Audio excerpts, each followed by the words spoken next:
All right, everyone, thank you so much for tuning in to episode number 44 of the Seleção podcast. I am your host, Danny Pinto. Obviously, it is Euro 2020 week, but we couldn't talk about Euro 2020 without talking about the under-21 side, as the Seleção made the final. This generation making their third European final, did not come up with the trophy this go-around, but if you were watching anything, if you're reading anything, you probably had our next guest on your Twitter feed, and that is Matthew Marshall of Portugal.net. He was covering the Under-21 Euros for Tom Kundert's site, and he is with us here on episode number 44 of the Seleção podcast. Matthew, thank you so much for joining us on episode number 44. How are you? Good, mate. Pleasure to be here. Thanks for having me on. You know, I mentioned to you right before we hit record that I really loved your last tweet, and it reads partially, "Losing finals are tough, but not as tough as reaching them. It's about much more than one game." Obviously, this generation is so very special and has had so much success since the under-17s. It ends in disappointment, obviously, with the loss in the final, and it's a final that it has eluded Portugal in their history. It would have been their first championship in the Under-21 Euros, but so many positives to take away from this group of players. But what was your overall thoughts on the tournament, the final, and this, I guess, lead up towards what for many could be the last go around for this group of players?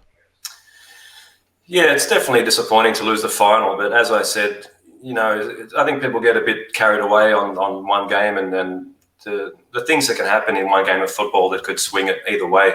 And I think there's no need to get too dispirited or upset or anything like that. You do need to realise that this campaign was huge. Just this one tournament, they played 16 games going back almost 2 years, and then you take it back even further, like to the under-17s. A lot of these players have been together for 5 years or more. So, it's a progression. It's a development. It's about much more than one game. And although it's obviously disappointing, and you would have loved to have been in the German celebration mode, it's just the way the football goes, unfortunately. But it doesn't really change that much, one result in one game, although disappointing as it was. But overall, it was a successful campaign. Like any tournament, the group stage, or the qualification stage, I should say, you're going to get a lot of average teams that Portugal will beat easily. And then, it gets tougher, but they did really well on the group stage, kept 3 clean sheets. The game against Italy was fantastic, although they conceded 3 goals.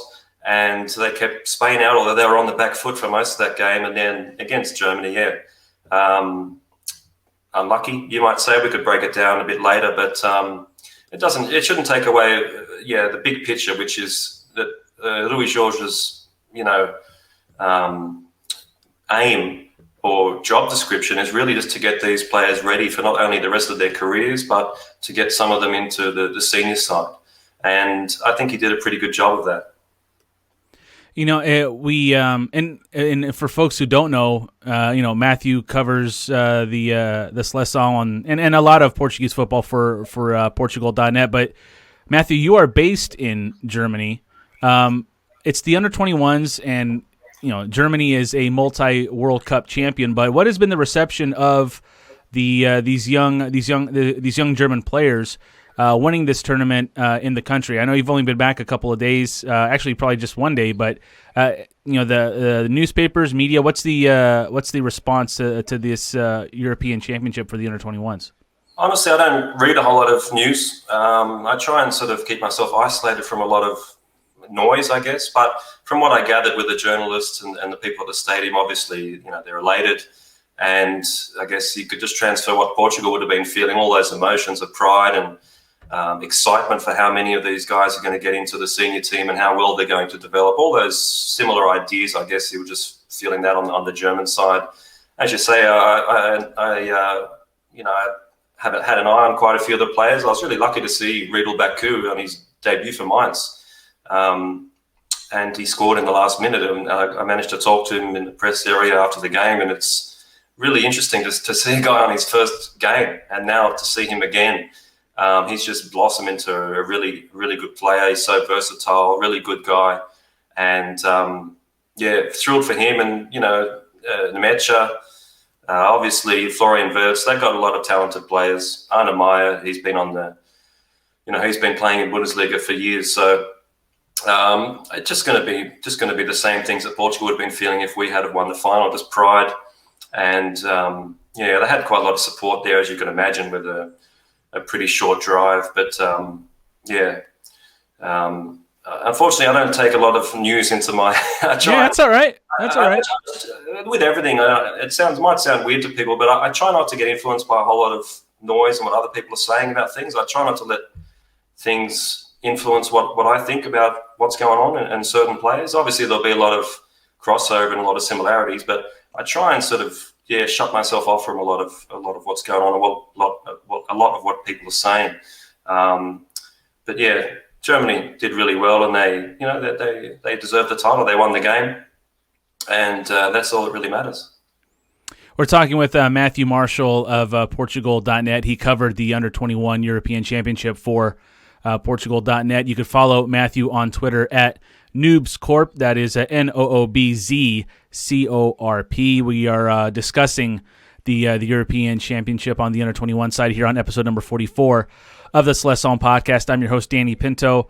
Matthew, such a weird dynamic this European Championship on the Under-21 side, where you had group play in March, and then you had the knockouts in late May and the early part of June.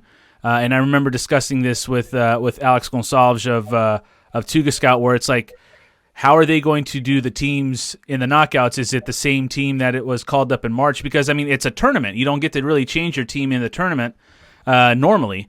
But the fact that you were able to some changes from March to this go around in the knockouts, most notably, you had Pedro Gonçalves, who started all three of the group matches. He got called up to the senior squad. Francisco Trincão with a COVID was it COVID contact? Wasn't a positive COVID test, but he was out. As well as Thierry Correia, he also started all the matches on the right hand side of the defense at right back for Portugal during group play. So those changes and obviously the caliber of opponent being a little higher. Other than those factors, what can you pinpoint to the difference between 3 clean sheets in the group stage and then having a much tougher time in the knockout stages compared to the group stages? Well, the level of opposition went up, I would say, and for sure, losing Trincão and Thierry Correia was bad news. And if you want to switch that and take Riedel Baku out of Germany's team and Wirtz or Nemecha, like those two guys were pretty much that important to Portugal. So that was definitely a huge blow. And, you could look at it even further and look at the other guys that got called up, and Nuno Mendes and Pedro Neto even, he could have been there if things had gone a different way. And as you said, Pedro Gonçalves. So, calls up to the national side, and also those two guys missing out just on the eve of the knockout rounds was a big blow for Portugal for sure. And, I think Luis Jorge. We'll talk about tactics a bit later if you want, but it really affected, I think, what happened up front. Trincão is such an important player. He scored 2 goals in the group stage. We all know his quality. You don't move to Barcelona for no reason. And, he's been a big part of this squad throughout the previous, going back to the earlier years. So that was a huge blow, no doubt. He put Tavares at left back in the first game, and then brought in Abdu Conte, who did pretty well against Spain, and then faded against Germany a bit. But it was definitely a blow, and for sure hurt Portugal's chances of winning the tournament. But you can't really fault their effort, I don't think. We could get into, I guess, individual players if you want a bit later, but I think the level of opposition went up. You could say Spain were the best team in the tournament, mate. You could say Spain would have beaten Germany. But one game, that's what I've realised after going to so many games, and it's just so the fine margins, People Absolutely. after one result, people go on about so much, but it's really, Thiago Tomas had a really good chance early on, just missed. Of course, Wirtz hit the post in the final. And then, Vitinha, he just completely choked at the end of the first half. Yeah, that was huge. If that was Trincão or if that was Fabio Vieira, 9 times out of 10, that's a goal. So right on the stroke of halftime, Portugal take the lead. Completely different game. So, yeah, so many variables. Absolutely. Could have changed the outcome of the final. But for sure, losing to those two guys is huge. But, that's just the luck of the draw. Matthew, let's go to the missed opportunity that Vitinha had right at the end of the half, in the end of the first half, and then less than 5 minutes into the second half, Portugal suffers that goal. That was the decider. You were there at the stadium. You were watching the match live. It seemed, watching it on TV, that obviously Portugal was always chasing after that goal. Once they suffered the one goal from Germany, but was there was it a measurable kind of deflating moment? Was it how was the reaction in person compared to maybe on TV? Because like I said, on TV they just kept chasing and they just couldn't put it together. But what was in person? How was the reaction in your eyes? Well, there was such a long way to go. It wasn't a devastating blow at all, because it happened just after half-time. There was plenty of time to make it up, and Portugal had looked good at the beginning of the game. They'd looked good, in the 5 minutes previous to half-time. But with any team chasing a game, and especially you see so much at the games with the young guys where they just don't have that experience, and you see a lot of those teenage traits coming out in these teams where they just don't have the composure. They lose their shape quite easily. And they just don't have that experience of overcoming these deficits in games of these magnitudes. So it was obvious that Germany were going to hit Portugal on the counter-attack, and they had guys off the bench with plenty of pace that could do that. So yeah, it was definitely disappointing, but I wasn't. Even against Spain, at no point was I super worried or super thinking Portugal's going to lose. Actually, 20 minutes to go, I was pretty confident Portugal were going to win. As I say, it's just things can go either way. And when you have periods of pressure like Spain had at the beginning of the second half in the semi-final, where they hit the post and they should have scored for sure. So I guess there's some similarities with that in the Germany game, where coming out after half time wasn't great, but. I was sort of, again, in the press area, really isolated by myself, with the COVID stuff going on. And I was actually closer to the German supporters, so I couldn't really sense the Portuguese, the supporters, how they were. Well, you live in Germany, Matthew. You just want to cover your bases, I guess, right? The German football culture is second to none. It's sensational. You can't compare going to Bundesliga games to Portuguese Primeira Liga. It's two different things. Even Porto, Benfica, all the big, it doesn't compare to Bundesliga games.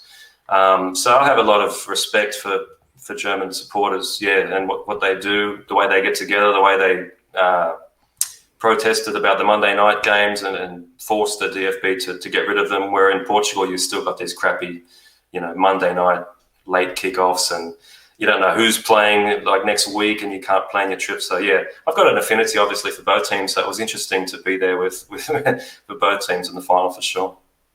We're talking with Matthew Marshall here on episode number 44 of the Seleção podcast. I'm your host, Danny Pinto. Matthew, you mentioned Rui Jorge, and again, his job for the most part is to get these young players ready for the next phase of their career, which is either a step up to the national side or a step up in club football. But obviously, when you get to a final, you obviously want to win that final. You want to get that trophy. I'm not really looking for a kind of an opinion of Rui Jorge in overall, but let's look at the final.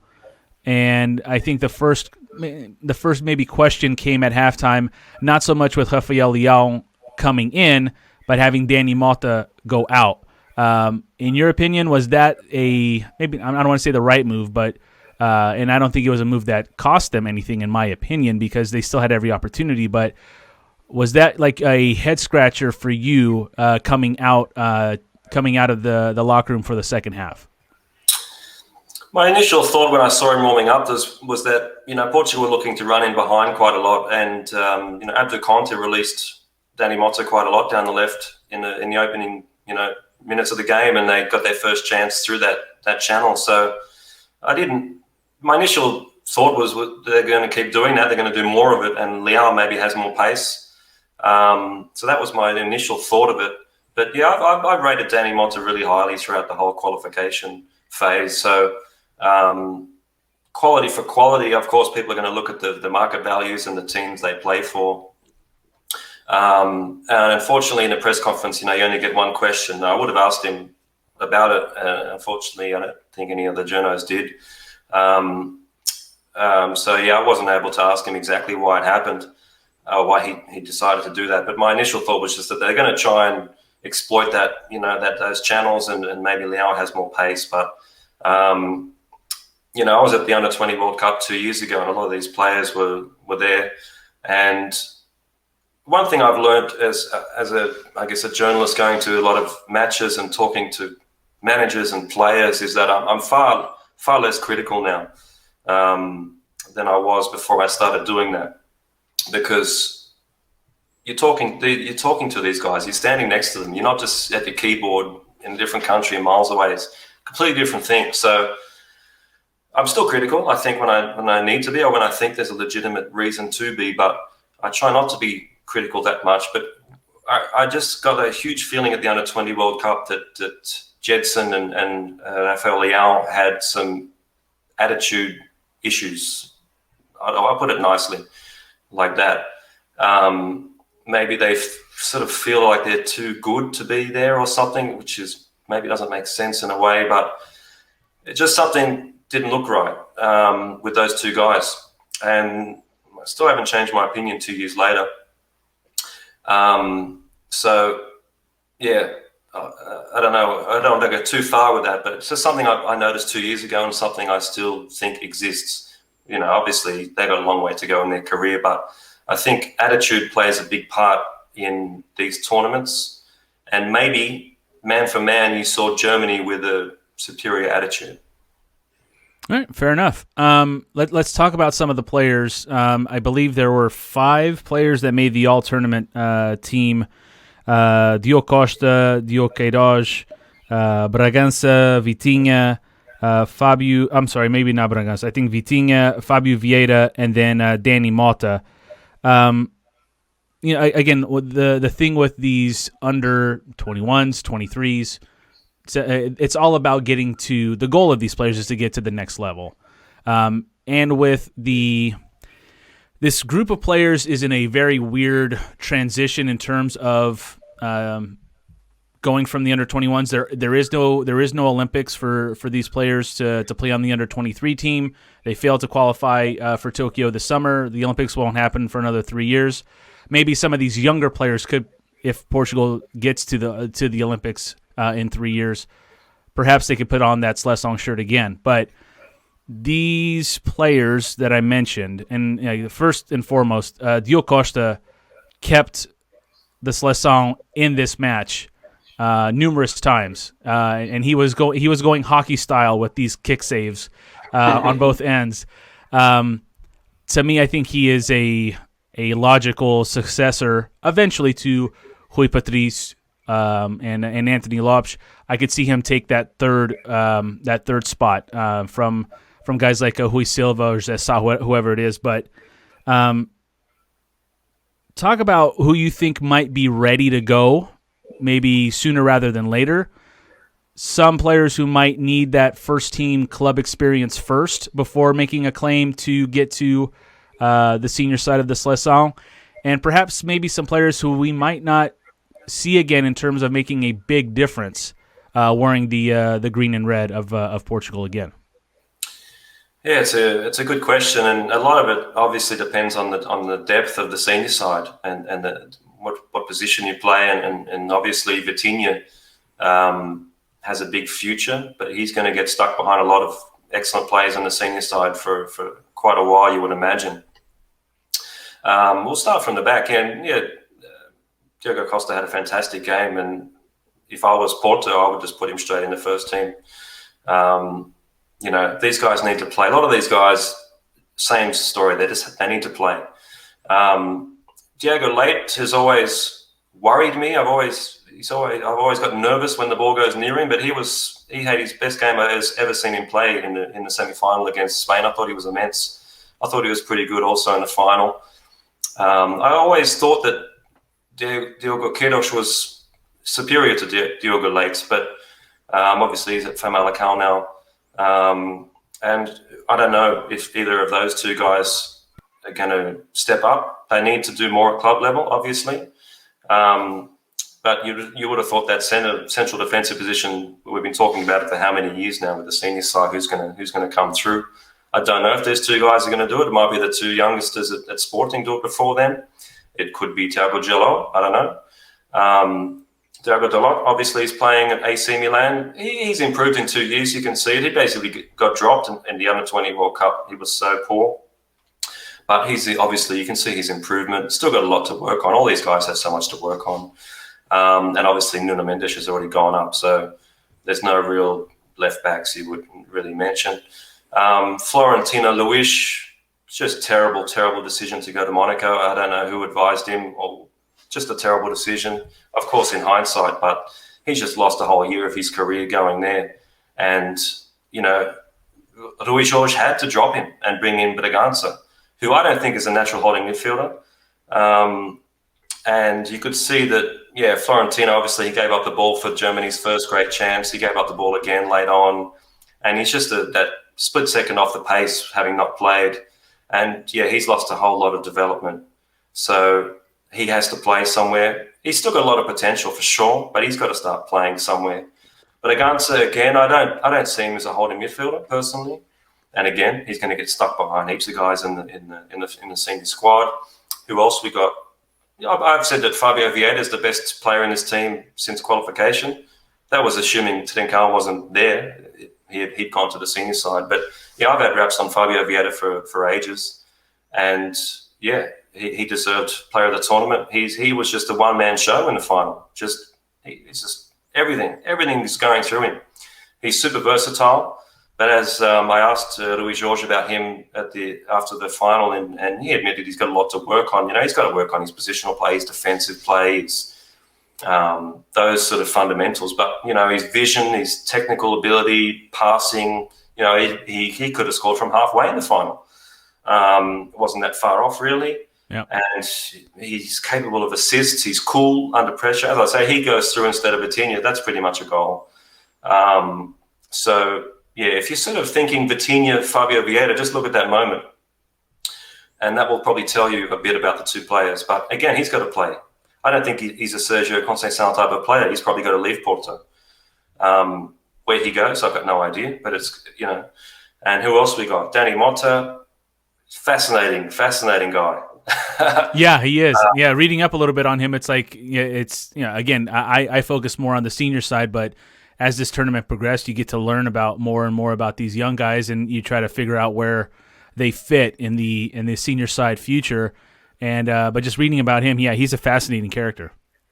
Yeah, I mean, he's fairly intelligent on the field, on the pitch. He's very clever, does a lot of good things on and off the ball, makes great runs. You saw with those finishes, I mean, the beautiful overhead kick and that left foot volley just smashed it past the keeper.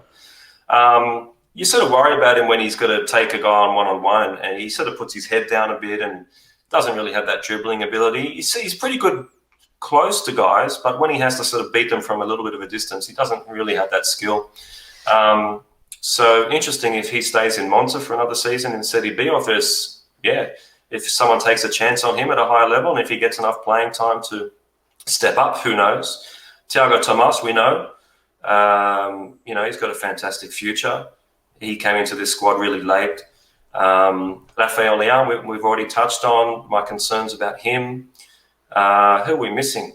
Am I missing someone? Let me just have a quick cheat sheet here. While you're doing that, the Jetson Fernandes is a fascinating I guess, case study in, Benfica didn't work out for him, or Jose Mourinho wanted him at Spurs. As a Spurs fan myself, I was excited to have a Portuguese player there. Never really materialized. They even tried him at right back at some point. It never molded into anything concrete on the loan move. He then goes to Turkey. Doesn't even go back to goes back to Benfica after that loan in London falls through and doesn't materialize to anything positive. But he's one that the talent is all there. But it could be a case where, as you mentioned, maybe it's a guy with a higher opinion of himself than maybe others do. But he's one that has a handful of senior side caps as well. So he's one of those guys that has all the potential to do it, but in that midfield, as you've mentioned on a number of these guys, it's a logjam there for sure. Exactly. And, as I said, getting back to being critical, I mean, you don't know these guys. You don't know what they've gone through in their lives. You don't know what's going on off the pitch. Have they got some drama going on? There's so many variables could be going on. So that's why you don't really want to read massive amount into stuff like body language. Guys like, let's say, Dimitar Berbatov, he's lazy. Very easy to make that mistake. So you've got to be a little bit careful. But, as I said, I've seen these guys play a fair bit, been around them in that environment. And, maybe they're going to mature a bit later. Plenty of players hit their peak a bit later. Maybe they didn't need some guidance, some mentoring. You don't know. Maybe they need that particular coach. They've got to come up against that particular coach to bring the best out of them. You don't know. But yeah, Jedson, he's gone downhill, you might say. I thought that the move to Tottenham didn't make any sense for anybody. I don't know why that happened. And again, he's lost that chance to develop, really. I guess he played a bit in Turkey, but we'll have to see what happens with him. And who else we got? We've got Romario Barro. I mean, he's got some potential, but again, he has to play.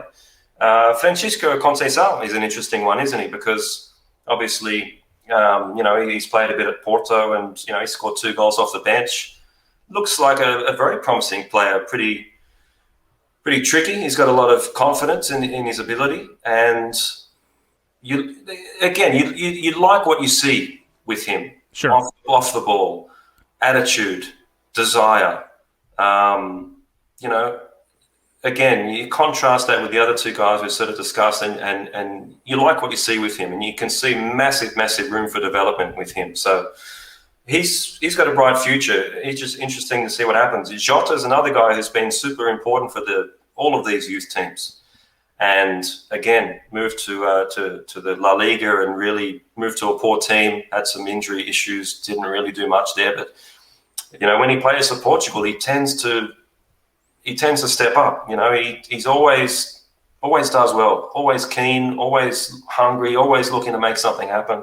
I always like watching him play, but his club decision or his club form is a little bit of a worry. Gonçalo Ramos, again, you see some sparks from him. All these guys, a lot of them are in that boat where they need to play. They have to play. So whether that means dropping out of a top 3 team in Portugal and stepping down a level and just getting that time under their belt, which you've seen, we could talk about heaps of players that's happened to, that are now going back to top 3 clubs. There's quite a few of them. So it's just going to have to wait and see. But if I had to make a decision on who would, in the next 5 years, Fabio Vieira, as I said, he's got huge, massive potential. Vitinha, we know. But I'm thinking Francisco Conceição could be one of those guys that really takes a big step up in the next couple of years. I think he's got massive potential. There's a lot of players have similar skill sets. You look at Trincão, Vieira, Conceição, they're all, they can all play on that right wing. They're all got the left foot. But his age, he's going to get a lot of chances now with some of the other guys, I guess, becoming ineligible. So, yeah, it's fantastic. But I think, Fabio Vieira, Vitinha, he'll take a little while with the traffic in front of him, and then probably Conceição. It's been a great run for these Esperanças, this generation 99, and it for all intents and purposes, has come to an end, given, like you said, the being aged out of any other Portugal team other than the under-23s, which is not going to be a reality for, I would say, the majority of these guys, because by the time that gets going, they'll have aged out as well. But in hearing the conversation, I'm of the opinion, like you, where there's opportunities in some of these areas for these current under-21 players to make their mark on the senior side, right from the get-go. Like with Diogo Costa, I personally think he could step in and be part of the team, not be the number one, but he could get to the senior side, and I don't think anyone would have an issue with him being the number 3. You look at the senior side with Pep and with José Fonte in the at center back. Who's going to be that next young player to step up with Ruben Dias now?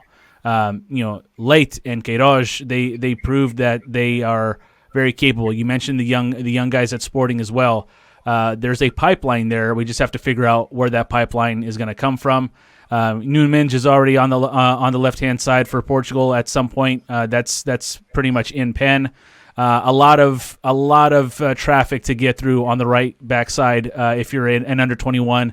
When you got guys like João Cancelo and Ricardo Pereira and Nelson Smith and even Cedric for a little bit. In the midfield, I love what you brought about with Fabio Vieira.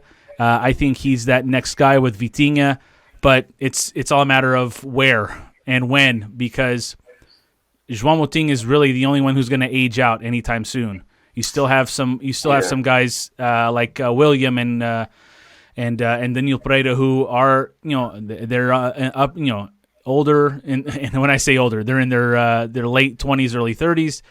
Still a few years left to go.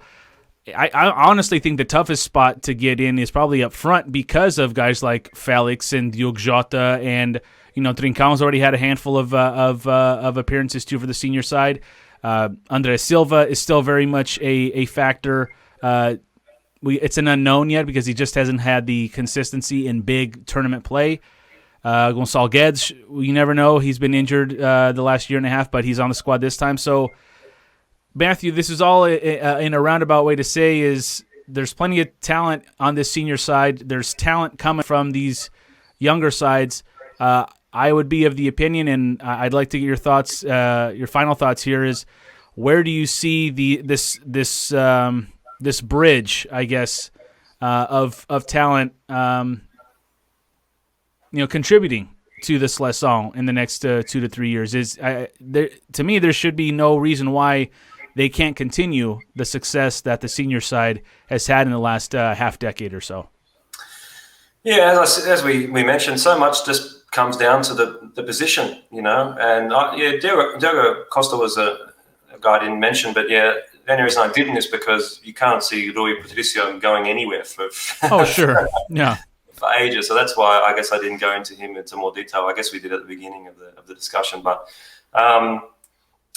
it's just a complete mystery. I mean, that's a fascinating thing about these youth teams is that a lot of these players, you're really never going to hear from them again. Or you will if you're paying attention to lower leagues or down the bottom of the Primeira League or somewhere like that.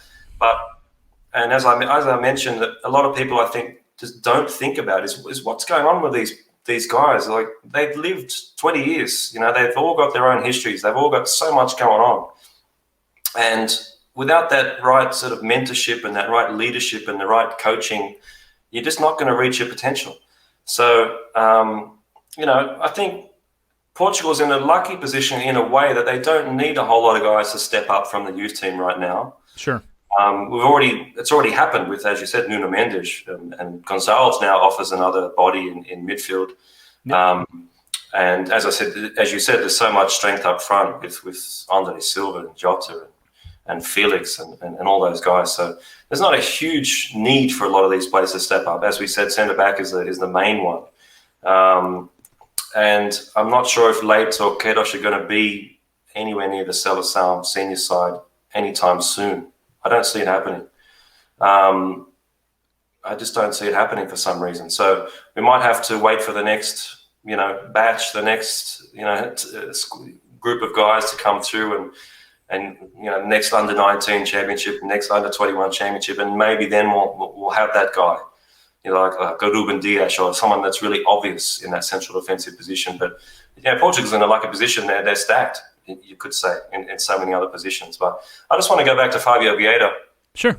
Because I love his game, and I'm kicking myself that I didn't ask him this question after the game, which was, what's your best position? Because what was really interesting with Rui Jorge is that, if you remember in the first group game, Vieira didn't even start. And then he came off the bench and scored the winning goal. Mm-hmm. Second game he starts, Trincão doesn't start.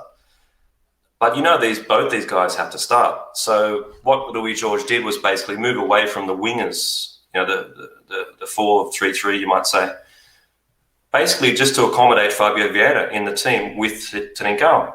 And because he couldn't play them both on the right wing, and he wasn't going to play one of them on the left wing, or Vieira on the left wing, he basically had to play him in the 10 position, and then move Trincão more centrally, and then play that 4-3-1-2. Mm-hmm. So Rui Jorge almost changed the entire formation to accommodate Fabio Vieira. So he needs to think super carefully about, does he stay at Porto, and where does he play? What does he want to be? Which is what Rui Jorge said after the match. He needs to work on his defensive game, but these next couple of years are crucial for him. He's one of those players where, in a way, you need to give him freedom. You need to give him the keys to the team. Sergio Conceição is not going to do that. It's going to be fascinating because I think he's got massive potential. I think he's got bigger potential than Vitinha. He just needs to play. He needs to get into the right situation. He needs to figure out what his best position is. I don't really think it's on the wing, but he can do a job there for sure. I feel like I'm the president of the Fabio Vieira fan club or something. Hey, someone has to be, Matthew. It's all right, man. I'll start it. I'll take some. Listen, as a Benfica fan, I'm a Benfica fan through and through. But when it's red and green on the same pitch in terms of the uniform, I want to see all these guys succeed. And I'm with you. I think, one, it was well-deserved that he won Player of the Tournament, and he, among a handful of these guys, sky's the limit if they get the opportunity. And I think that's the number one thing that we can agree on. I think with this Esperanças generation here is everything's there for them if they get the opportunity. Whether they go a lower tier of Primeira Liga, or they got to get their run. They got to get their minutes under their legs, the game time, not only in these major tournaments, but throughout their seasons. And if they get that, there's no reason why these guys can't make an impression in the next handful of years on the senior side for the Seleção as well. Yeah, if you look at obviously Bruno Fernandes, he took a very unusual path, you might say, and look what's happened now. So. It's just we've seen Gedge obviously go to PSG and obviously Sanchez go to Bayern Munich. So on and on. This has happened before. It's going to happen again. Players have to be very, very, very smart, very, very careful, and make the right decision where they go. And it's just so crucial at this stage of their development to do that. You've seen Florentino lose so much of his time and what he could have turned into right now. He's gone backwards a year. So so many questions for these guys, and a lot of it is on them and their decision. They have to make a good one and a smart one, and go to a different league, go to a different country, whatever it is. Get that playing time. It's essential for them to reach their potential.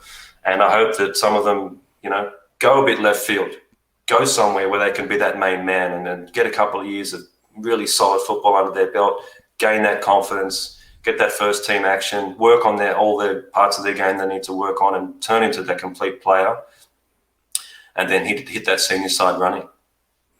Well, Matthew, I can't thank you enough for joining us here on episode number 44, taking a look back at the Under-21 tournament in the Euros for our Seleção. Just did not. We almost got it. It was a valiant effort Yeah, just a little bit. Yeah, but we appreciate the coverage you provided us over at Portugal.net. You can follow Matthew on Twitter. Let him know he did a tremendous job not only covering the tournament, but also a great job here on episode number 44 of the Seleção podcast. Follow Matthew on Twitter at NoobsCorp. That is NoobzCorp. Matthew, again, thank you so much for joining us, and we look forward to talking to you soon in the very near future. Thanks for having me on, mate, and enjoy the Euros. Forza, let's win it. Let's do it. Let's go. Absolutely. Thank you, Matthew. No worries. See you later. Take care.